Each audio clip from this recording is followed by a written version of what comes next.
ಒಂದು ಊರಲ್ಲಿ ಮಂಜು ಎಂಬ ಹುಡುಗ ತನ್ನ ತಾಯಿಯೊಂದಿಗೆ ವಾಸಿಸುತ್ತಿದ್ದನು.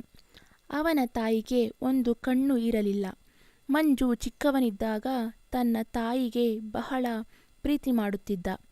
ಆದರೆ ಅವನು ದೊಡ್ಡವನಾಗುತ್ತಾ ಹೋದಂತೆ ತಾಯಿಗೆ ಒಂಚೂರು ಇಷ್ಟಪಡುತ್ತಿರಲಿಲ್ಲ. ಕಾರಣ ತಾಯಿಗೆ ಒಂದೇ ಕಣ್ಣು ಇದ್ದ ಸಲುವಾಗಿ. ಮಂಜು ಅಮ್ಮನ ಕೇಳುತ್ತಿದ್ದ, ಅಮ್ಮ, ನೀನು ನೋಡೋಕೆ ಹೀಗೇಕೆ ಕಾಣ್ತೀಯಾ? ಒಂಚೂರು ಚೆನ್ನಾಗಿ ಕಾಣಿಸುವುದಿಲ್ಲ. ನನ್ನ ಫ್ರೆಂಡ್ಸ್ ಮುಂದೆ ನನಗೆ ಮುಜುಗರವಾಗುತ್ತೆ ನನ್ನ ಅಮ್ಮ ಅಂತ ಹೇಳಿಕೊಳ್ಳೋಕೆ. ನನ್ನ ಗೆಳೆಯರ ತಾಯಂದಿರು ನೋಡಲು ತುಂಬ ಚೆನ್ನಾಗಿದ್ದಾರೆ. ನೀನು ಯಾವತ್ತೂ ನನ್ನ ಫ್ರೆಂಡ್ಸ್ ಮುಂದೆ ಬರಬೇಡ. ನನಗೆ ಮುಜುಗರವಾಗುತ್ತೆ ನನ್ನ ಅಮ್ಮ ಅಂತ ಹೇಳಿಕೊಳ್ಳೋಕೆ. ನನ್ನ ಗೆಳೆಯರ ತಾಯಂದಿರು ನೋಡಲು ತುಂಬ ಚೆನ್ನಾಗಿದ್ದಾರೆ. ನೀನು ಯಾವತ್ತೂ ನನ್ನ ಸ್ಕೂಲ್ಗಾಗಲಿ ನನ್ನ ಫ್ರೆಂಡ್ಸ್ ಮುಂದಾಗಲಿ ಬರಬೇಡ ಅಂತ ಹೇಳಿ ಸ್ಕೂಲ್ಗೆ ಹೋಗುತ್ತಾನೆ. ಮನೆಯಲ್ಲಿ ಅಮ್ಮನ ಜೊತೆ ಹೆಚ್ಚು ಮಾತಾಡುವುದಿಲ್ಲ ಮಂಜು. ಮಗನ ಮಾತು ಕೇಳಿ ಆ ತಾಯಿಗೆ ಮನಸ್ಸು ಕುಗ್ಗಿದಂತಾಗಿ ಕಣ್ಣೀರುಗಳಿಂದ ತುಂಬಿ ಹೋಯಿತು. ಅವನು ತಾಯಿಗೆ ಎಲ್ಲಿಯೂ ಕರೆದುಕೊಂಡು ಹೋಗ್ತಾ ಇರಲಿಲ್ಲ. ಶಾಲೆಯ ಫಂಕ್ಷನ್ಗಾಗಲಿ ಅಥವಾ ಫ್ರೆಂಡ್ಸ್ಗಳ ಬರ್ತ್ಡೇ ಫಂಕ್ಷನ್ನಲ್ಲಾಗಲಿ ಒಂದು ದಿನ ಮಂಜು ಶಾಲೆಗೆ ಹೋಗುವಾಗ ತನ್ನ ಟಿಫಿನ್ ಬಾಕ್ಸ್ ಮನೆಯಲ್ಲೇ ಮರೆತು ಹೋಗಿದ್ದ. ತಾಯಿ ಅದನ್ನು ನೋಡಿ ಮಗ ಇಡೀ ದಿವಸ ಉಪವಾಸ ಇರುತ್ತಾನೆಂದು ತಿಳಿದು ಮಗನ ಟಿಫಿನ್ ಬಾಕ್ಸ್ ತೆಗೆದುಕೊಂಡು ಶಾಲೆಗೆ ಹೋದಳು. ಶಾಲೆಯಲ್ಲಿ ಎಲ್ಲರೂ ಆ ತಾಯಿಗೆ ನೋಡುತ್ತಿದ್ದರು. ಆವಾಗ ಮಂಜು ತಾಯಿಗೆ ಸಿಟ್ಟಿನಿಂದ ನೋಡುತ್ತಾ, ಅಮ್ಮ, ನೀನು ಇಲ್ಲಿಗೇಕೆ ಬಂದಿದ್ದೀಯಾ ಅಂತ ತನ್ನ ತಾಯಿಗೆ ಬೈದು ಕಳಿಸಿದ. ಅವನು ದೊಡ್ಡವನಾದ ಮೇಲೆ, ಅಮ್ಮ, ನಾನು ಈಗ ನಿನ್ನ ಜೊತೆ ಇರುವುದಿಲ್ಲ, ನಾನು ಸಿಟಿಗೆ ಹೋಗ್ತಾ ಇದ್ದೀನಿ ಅಂತ ಹೇಳಿ ಹೊರಟ. ತಾಯಿ ಇಲ್ಲಿ ಮಗನ ನೆನಪಲ್ಲೇ ಕೂತಳು. ಅವನು ಸಿಟಿಯಲ್ಲಿ ಮದುವೆ ಮಾಡಿಕೊಂಡು ತನ್ನ ಹೆಂಡತಿ ಮಕ್ಕಳೊಂದಿಗೆ ಒಂದು ದಿನವೂ ತಾಯಿಗೆ ನೆನೆಯದೆ ಸಂತೋಷದಿಂದ ದಿನ ಕಳೆಯುತ್ತಿದ್ದ. ಒಮ್ಮೆ ಅವನ ಮಕ್ಕಳು ಬಾಗಿಲಲ್ಲಿ ನಿಂತು ಒಂದು ಮುದುಕಿಯನ್ನು ನೋಡಿ ನಗುತ್ತಿರುತ್ತಾರೆ. ಮಂಜು ಹೊರಗಡೆ ಬಂದು ನೋಡಿದರೆ ಅವನ ತಾಯಿ ತನ್ನ ಸಾಮಾನು ಹಿಡಿದುಕೊಂಡು ಬಂದು ನಿಂತಿರುತ್ತಾಳೆ. ಮಗ ಹೇಳುತ್ತಾನೆ, ಅಮ್ಮ, ನೀನು ಇಲ್ಲಿಯೂ ಬಂದಿದ್ದೀಯಾ? ನನಗೆ ನೆಮ್ಮದಿಯಾಗಿರಲು ಬಿಡಲಲ್ವಾ ನೀನು?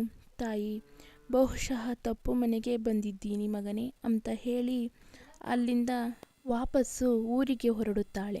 ಕೆಲವು ದಿನಗಳ ನಂತರ ತನ್ನ ಊರ ಶಾಲೆಯಲ್ಲಿ ನಡೆಯುತ್ತಿರುವ ಫಂಕ್ಷನ್ನಲ್ಲಿ ಮಂಜುಗೆ ಇನ್ವೈಟ್ ಮಾಡುತ್ತಾರೆ. ಅವನು ಅಲ್ಲಿ ಬರುತ್ತಾನೆ. ಅವನು ಅವನ ತಾಯಿ ಅಲ್ಲಿ ಬಂದಿರುತ್ತಾಳೆಂದು ಇಲ್ಲಿ ನೋಡುತ್ತಾನೆ. ಆದರೆ ತಾಯಿ ಎಲ್ಲಿಯೂ ಕಾಣುವುದಿಲ್ಲ. ಹಾಗೆ ಮನೆಗೆ ಹೋಗಿ ನೋಡೋಣ ಅಂತ ಮನೆಗೆ ಬರುತ್ತಾನೆ. ಮನೆಯಲ್ಲಿಯೂ ಕಾಣುವುದಿಲ್ಲ. ನೆರೆಯವರನ್ನು ಕೇಳುತ್ತಾನೆ. ಅವರು ಹೇಳುತ್ತಾರೆ, ನಿನ್ನ ತಾಯಿ ಬಂದರೆ ಈ ಪತ್ರ ನಿನಗೆ ಕೊಡಲು ಹೇಳಿದ್ದಾಳೆ. ಅವನು ಆ ಪತ್ರ ತೆಗೆದು ಓದುತ್ತಾನೆ. ನನಗೆ ಗೊತ್ತು ಮಗ, ನೀನು ಶಾಲೆಯ ಫಂಕ್ಷನ್ಗೆ ಬರುತ್ತೀಯಾ ಅಂತ. ಅದಕ್ಕೆ ಈ ಪತ್ರ ಬರೆದೆ. ನಾನು ಬರ್ತಿದ್ದೆ ನಿನಗೆ ನೋಡೋಕೆ. ಆದರೆ ಈ ದೇಹ ಈಗ ನನ್ನ ಕೈಯಲ್ಲಿಲ್ಲ. ನಿನಗೆ ನಾನು ಕಂಡ್ರೆ ಇಷ್ಟ ಇಲ್ಲ ಅಲ್ವಾ ಮಗನೇ? ಈ ನನ್ನ ಕಣ್ಣಿನ ಸಲುವಾಗಿ ನೀನು ನನಗೆ ಯಾವಾಗಲೂ ತಿರಸ್ಕಾರ ಮಾಡಿದೆ. ಆದರೆ ನನ್ನ ಒಂದು ಕಣ್ಣು ಯಾಕೆ ಇಲ್ಲ ಅಂತ ಯಾವತ್ತಾದರೂ ತಿಳಿದುಕೊಳ್ಳೋಕೆ ಪ್ರಯತ್ನಿಸಿದೀಯಾ? ನಾನು ನಿನಗೆ ಯಾವತ್ತೂ ಇದರ ಬಗ್ಗೆ ಹೇಳಿರಲಿಲ್ಲ. ನೀನು ಚಿಕ್ಕವನಿದ್ದಾಗ ಒಂದು ಅಪಘಾತದಲ್ಲಿ ನಿನ್ನ ಒಂದು ಕಣ್ಣು ಇರಲಿಲ್ಲ. ಡಾಕ್ಟರ್ಸ್ ಹೇಳಿದ್ರು ನಿನಗೆ ಆವಾಗ ಬೇರೆ ಕಣ್ಣು ಕೊಡಿಸದಿದ್ದರೆ ನೀನು ಜೀವನ ಪೂರ್ತಿ ಒಂದು ಕಣ್ಣಿಂದನೇ ಇರಬೇಕಾಗುತ್ತೆ ಅಂತ ಹೇಳಿದರು. ಆವಾಗ ನಾನು ಒಂದು ಸೆಕೆಂಡ್ ವಿಚಾರ ಮಾಡದೆ ನನ್ನ ಕಣ್ಣು ತೆಗೆದು ಕೂಡಿಸಲು ಹೇಳಿದೆ. ಆವಾಗ ಮಂಜು ತಾಯಿಯ ಪತ್ರ ಓದಿ ಬಿಕ್ಕಿ ಬಿಕ್ಕಿ ಅಳುತ್ತಾನೆ. ಸ್ನೇಹಿತರೆ, ಅದು ಹೇಳ್ತಾರಲ್ವ, ಒಂದು ನಾಣ್ಯದ ಎರಡು ಮುಖಗಳು ಅಂತ. ನಾವು ಜೀವನದಲ್ಲಿ ಒಂದು ಮುಖವನ್ನು ನೋಡಿ ನಿರ್ಧಾರಗಳು ತೆಗೆದುಕೊಳ್ಳುತ್ತೇವೆ. ಅದೇ ತರಹದ ವರ್ತನೆಯನ್ನು ಮಾಡುತ್ತೇವೆ. ಆದರೆ ಅದರ ಹಿಂದಿನ ಇನ್ನೊಂದು ಮುಖವನ್ನು ನೋಡಿ ನಿರ್ಧಾರಗಳು ತೆಗೆದುಕೊಳ್ಳುತ್ತೇವೆ. ನಂತರ ಗಿಲ್ಟಲ್ಲಿ ಕೊರಗುತ್ತಾ ಕೂತಿರ್ತೀವಿ. ಈ ಕತೆ ಇಷ್ಟ ಆಗಿದ್ದರೆ ಲೈಕ್ ಮಾಡಿ, ಶೇರ್ ಮಾಡಿ, ಕಮೆಂಟ್ ಮಾಡಿ, ಹಾಗೆ ಸಬ್ಸ್ಕ್ರೈಬ್ ಮಾಡ್ಕೊಳ್ಳಿ. Thank you for watching. Keep support me. Love you all. ಒಂದು ಊರಲ್ಲಿ ಮಂಜು ಎಂಬ ಹುಡುಗ ತನ್ನ ತಾಯಿಯೊಂದಿಗೆ ವಾಸಿಸುತ್ತಿದ್ದನು. ಅವನ ತಾಯಿಗೆ ಒಂದು ಕಣ್ಣು ಇರಲಿಲ್ಲ. ಮಂಜು ಚಿಕ್ಕವನಿದ್ದಾಗ ತನ್ನ ತಾಯಿಗೆ ಬಹಳ ಪ್ರೀತಿ ಮಾಡುತ್ತಿದ್ದ. ಆದರೆ ಅವನು ದೊಡ್ಡವನಾಗುತ್ತಾ ಹೋದಂತೆ ತಾಯಿಗೆ ಒಂಚೂರು ಇಷ್ಟಪಡುತ್ತಿರಲಿಲ್ಲ. ಕಾರಣ ತಾಯಿಗೆ ಒಂದೇ ಕಣ್ಣು ಇದ್ದ ಸಲುವಾಗಿ. ಮಂಜು ಅಮ್ಮನ ಕೇಳುತ್ತಿದ್ದ, ಅಮ್ಮ ನೀನು ನೋಡೋಕೆ ಹೀಗೇಕೆ ಕಾಣ್ತೀಯಾ? ಒಂಚೂರು ಚೆನ್ನಾಗಿ ಕಾಣಿಸುವುದಿಲ್ಲ. ನನ್ನ ಫ್ರೆಂಡ್ಸ್ ಮುಂದೆ ನನಗೆ ಮುಜುಗರವಾಗುತ್ತೆ ನನ್ನ ಅಮ್ಮ ಅಂತ ಹೇಳಿಕೊಳ್ಳೋಕೆ. ನನ್ನ ಗೆಳೆಯರ ತಾಯಂದಿರು ನೋಡಲು ತುಂಬ ಚೆನ್ನಾಗಿದ್ದಾರೆ. ನೀನು ಯಾವತ್ತೂ ನನ್ನ ಫ್ರೆಂಡ್ಸ್ ಮುಂದೆ ಬರಬೇಡ. ನನಗೆ ಮುಜುಗರವಾಗುತ್ತೆ ನನ್ನ ಅಮ್ಮ ಅಂತ ಹೇಳಿಕೊಳ್ಳೋಕೆ. ನನ್ನ ಗೆಳೆಯರ ತಾಯಂದಿರು ನೋಡಲು ತುಂಬ ಚೆನ್ನಾಗಿದ್ದಾರೆ. ನೀನು ಯಾವತ್ತೂ ನನ್ನ ಸ್ಕೂಲ್ಗಾಗಲಿ ನನ್ನ ಫ್ರೆಂಡ್ಸ್ ಮುಂದಾಗಲಿ ಬರಬೇಡ ಅಂತ ಹೇಳಿ ಸ್ಕೂಲ್ಗೆ ಹೋಗುತ್ತಾನೆ.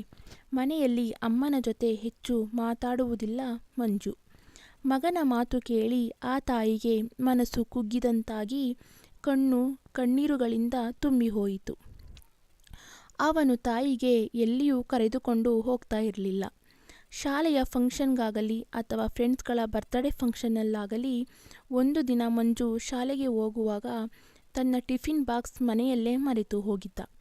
ತಾಯಿ ಅದನ್ನು ನೋಡಿ ಮಗ ಇಡೀ ದಿವಸ ಉಪವಾಸ ಇರುತ್ತಾನೆಂದು ತಿಳಿದು ಮಗನ ಟಿಫಿನ್ ಬಾಕ್ಸ್ ತೆಗೆದುಕೊಂಡು ಶಾಲೆಗೆ ಹೋದಳು. ಶಾಲೆಯಲ್ಲಿ ಎಲ್ಲರೂ ಆ ತಾಯಿಗೆ ನೋಡುತ್ತಿದ್ದರು.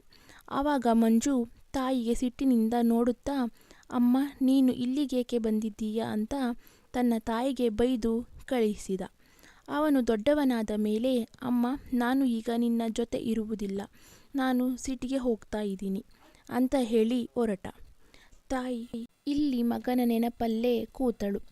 ಅವನು ಸಿಟಿಯಲ್ಲಿ ಮದುವೆ ಮಾಡಿಕೊಂಡು ತನ್ನ ಹೆಂಡತಿ ಮಕ್ಕಳೊಂದಿಗೆ ಒಂದು ದಿನವೂ ತಾಯಿಗೆ ನೆನೆಯದೆ ಸಂತೋಷದಿಂದ ದಿನ ಕಳೆಯುತ್ತಿದ್ದ. ಒಮ್ಮೆ ಅವನ ಮಕ್ಕಳು ಬಾಗಿಲಲ್ಲಿ ನಿಂತು ಒಂದು ಮುದುಕಿಯನ್ನು ನೋಡಿ ನಗುತ್ತಿರುತ್ತಾರೆ. ಮಂಜು ಹೊರಗಡೆ ಬಂದು ನೋಡಿದರೆ ಅವನ ತಾಯಿ ತನ್ನ ಸಾಮಾನು ಹಿಡಿದುಕೊಂಡು ಬಂದು ನಿಂತಿರುತ್ತಾಳೆ.